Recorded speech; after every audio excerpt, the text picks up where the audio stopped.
झालाय।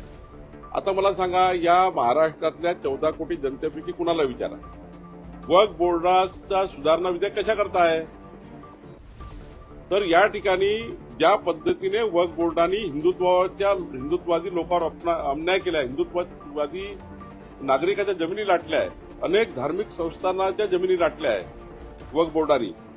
आता हिंदू धार्मिक संस्थांच्या जमिनी लाटल्या वक्फ बोर्डाने, त्या जमिनी हिंदू नागरिकाच्या नाही, हिंदू संस्थानाच्या आहेत। मग कसा हिंदुत्वाचा संबंध येत नाहीये?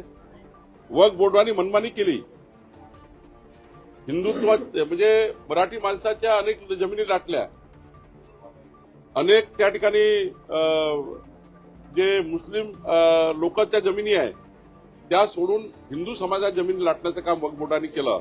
आणि म्हणून मला असं वाटतं, संजय राऊत सध्या आता त्यांच्या बोलण्यावर दिसत आहे, मला माहित नाही सभागृहात काय होतं, सध्या त्यांच्या भूमिकेवर दिसत आहे ते सुधारणा विधेयकाच्या, वक्फ बोर्डाच्या सुधारणा विधेयकाच्या विरोधात मतदान करेल असं वाटतं आहे। पण जर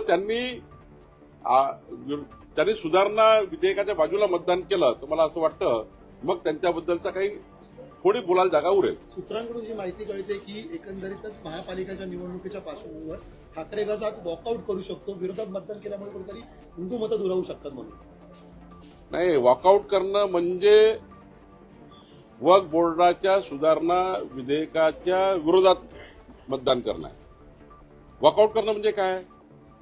तुम्ही वक्फ बोर्डाच्या सुधारणा विधेयकाच्या विरोधात मतदान करता असा अर्थ आहे।